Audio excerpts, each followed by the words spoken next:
at 5:00 a.m. local time in the GIUK Gap, North Atlantic's deadly gateway.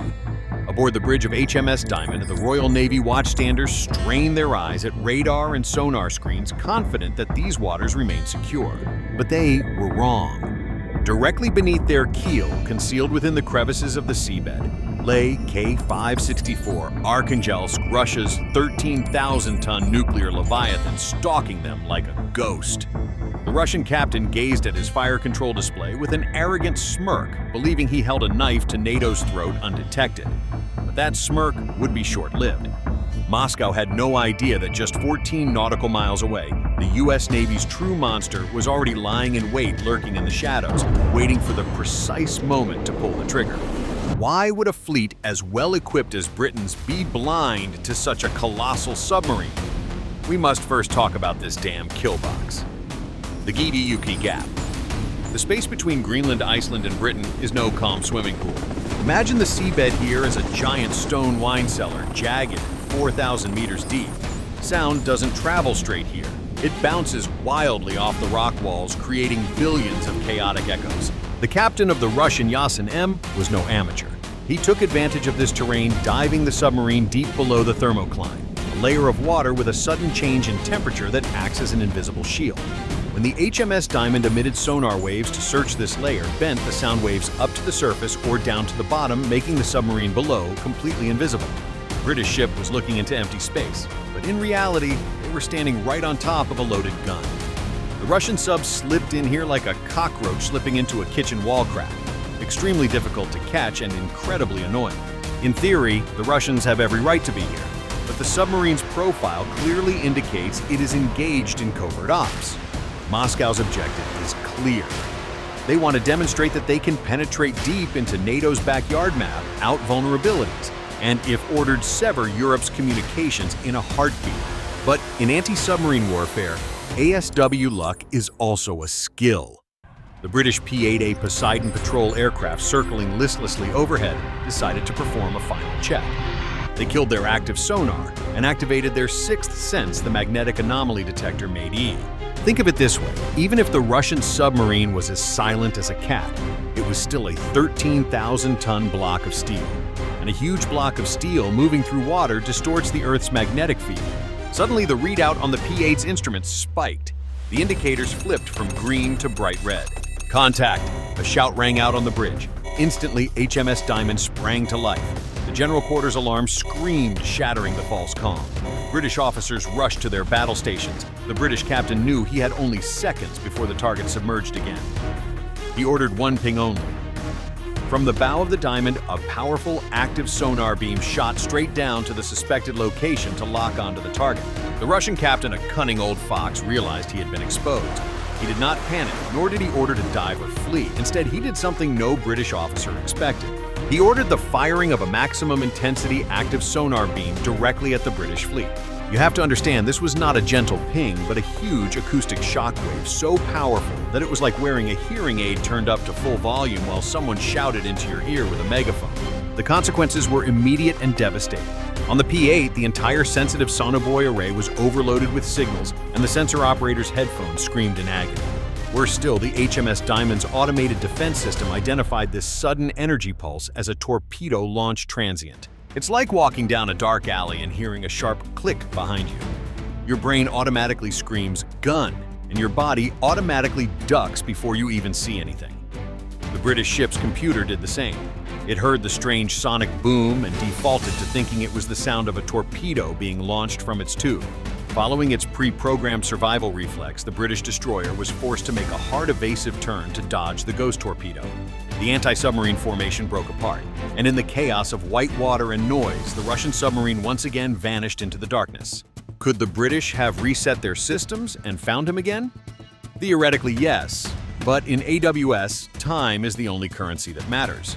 By the time the HMS Diamond stabilized and the P-8 dropped a fresh pattern of sonobuoys, 5 minutes had passed. In the underwater canyons of the GIUK Gap, 5 minutes is an eternity. The error circle had grown too wide. The Russian sub had slipped back beneath the thermal layer, effectively becoming a needle in a haystack. This failure was a slap in the face for NATO, but Russia made a fatal mistake. They were so preoccupied with playing games with the British that they forgot that in these waters there was another hunter, far more fearsome. And he had been watching from the sidelines all along. Right at the moment, the British P-8 screamed and was tricked by the Russian ship. They were not alone. Data from that magnetic contact was encrypted and sent straight to a satellite via NATO's Link 16 network. And at a depth of 300 meters, 30 miles away, another ear heard everything. That was the U.S. Navy submarine USS South Dakota SSN 790. The UK's failure was painful, but for the Pentagon, this was not just a matter of saving face for an ally, but a matter of vital strategic importance related to sea control in the North Atlantic. Arkhangelsk wasn't just cruising, it was circling the world's most important undersea fiber optic cables. If Russia cut these cables, Amazon, Google, and the Wall Street stock market would go offline in 5 minutes. The USS South Dakota had been running silent here for 6 hours, still as a rock serving as the last line of defense. Seeing the British formation broken by Russia's stun grenade, the 6th Fleet decided it was time to step in. While the British fleet was temporarily blind and deaf, the U.S. activated Eagle Eye. From Sigonella Base, at an altitude of 50,000 feet, the giant MQ-4C Triton drone looked through the fog. It used infrared sensors to find the faint thermal scarring left by the Russian ship's nuclear reactor on the cold sea surface. Because no matter how well insulated the reactor is, physics dictates it will leave a scar just like heat rising from a car hood on a winter morning. Target reacquired. Coordinates transmitted directly to USS South Dakota. But the American captain did not rush into an attack. He did not want to reveal the position of this most modern Block 4 attack submarine just to scare a Yasin. He chose a more subtle solution, a trick called the Mimic.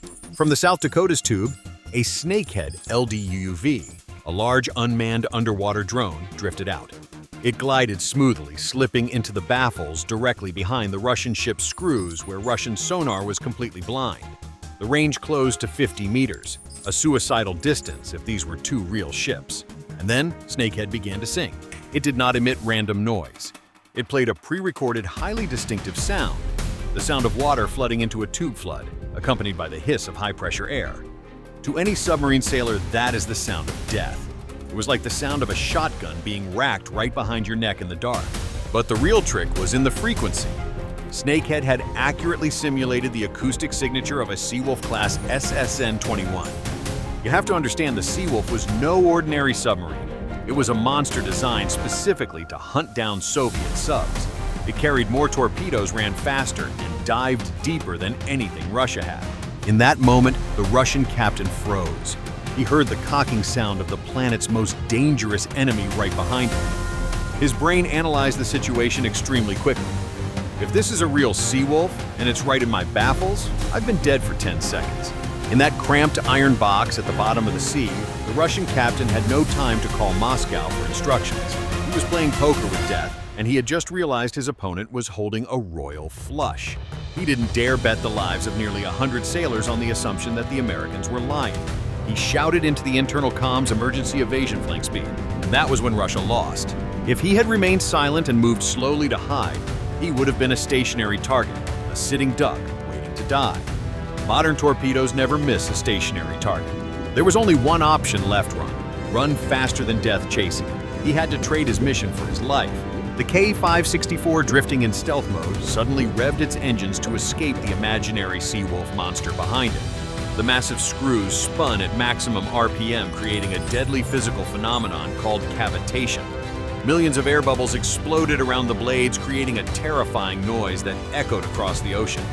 He intended to create a turbulent wake to jam the torpedo's sonar seeker. On the sonar screens of the HMS Diamond and the P-8A Poseidon, the red dot that had just disappeared suddenly reappeared, shining brightly like a Christmas tree. Contact reacquired. This time, no decoy or terrain trick could save them. They had stripped away their own cloak of invisibility in their panic. As the Russian ship raced desperately towards safe waters, they gradually realized a bitter truth. No torpedoes were chasing them. No explosion ripped through the hull. When they looked back, there was no $3 billion Seawolf submarine behind them. Only the small American Snakehead drone was quietly shutting down and drifting away like harmless driftwood. Many of you may ask, why let it go? The answer is simple. Boarding or seizing a nuclear warship is tantamount to declaring war, a one-way ticket to World War III. Moreover, the US Navy had obtained something even more valuable than the wreckage: data. When that Russian sub panicked and went to flank speed, it broadcast its acoustic signature at maximum noise levels. US computers recorded everything. Now that sub has been permanently fingerprinted. Wherever it goes, NATO will know, keeping the enemy alive to turn him into a tracked target. That is the true class of cold heads. The outcome of this game is very clear. Not a single shot was fired. International maritime law was respected. The HMS Diamond continued on its journey with its head held high. But the message the US Navy sent to the Kremlin was colder and tougher than any diplomatic statement. You can be invisible to radar, you can fool sensors, but you can never be invisible to your own fear. And as long as you set foot in these oceans, we will always be the shadow behind you. That's how the Americans ended a war before it even began. As the fog lifted over the North Atlantic, we witnessed not only the failure of a Russian captain, we witnessed a turning point in naval history. The incident at the GIUK Gap is the clearest evidence that the era of gun duels between giant warships is over. Look at what the Americans did.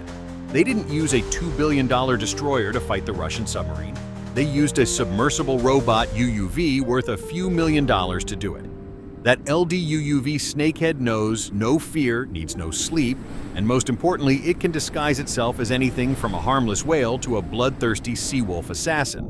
This is what the Pentagon calls the Ghost Fleet. Why is this important? Because Russia's target isn't just the HMS Diamond. Their real target lies silently at the bottom of the sea. The internet fiber optic cables carrying 95% of the Western world's economic data.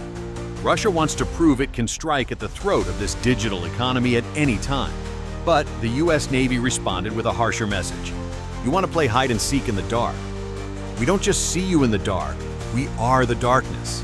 The lesson for today is simple but brutal. In modern warfare, whoever controls information and can manipulate the enemy's fears wins. Missiles and torpedoes are merely the final tools. The real weapon is data. Today, the computer on the Russian ship lost to the American computer, and tomorrow that gap will only widen. And before I go, I have a question. If Russia actually severed those cables at the GIUK Gap, how long do you think it would take NATO to detect and respond 1 hour, 1 day? Or would it be too late? Leave your thoughts in the comments. Thank you for joining me in analyzing this dramatic combat scenario. If you found this video valuable, don't forget to click the like button and subscribe to the Navy Vector channel. That's the best way to tell YouTube's algorithm that you want to see more quality content like this. Now, goodbye and see you in the next videos.